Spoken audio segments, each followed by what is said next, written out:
Si tu devais choisir, préférerais-tu souffrir ou décevoir? La plupart des personnes ne vont pas répondre tout de suite, mais dans les faits, elles ont déjà répondu.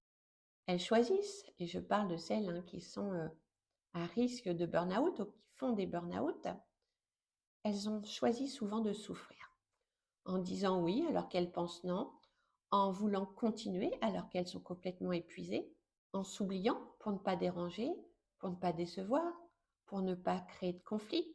Sur le moment, ça fonctionne.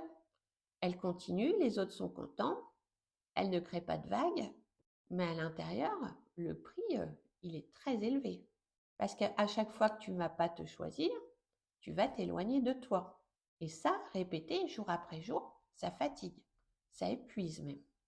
Et c'est comme ça que le burn-out peut s'installer aussi. Pas du jour au lendemain, mais à force de faire des micro-renoncements, j'ai envie de dire. À force de faire passer les autres avant soi. À force d'ignorer ses besoins, ses envies, d'ignorer les signaux de ton corps aussi. Jusqu'au jour où le corps, lui, dit stop. Maintenant, ça suffit, c'est terminé.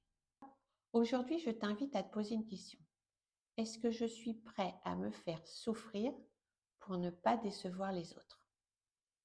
Parce que apprendre à dire non, poser ses limites, tout ça, oui, ça peut décevoir, mais ça peut protéger aussi. Si aujourd'hui tu es épuisé, c'est peut-être pas que tu as besoin d'en faire plus, peut-être que tu as juste besoin d'oser décevoir un peu pour moins souffrir.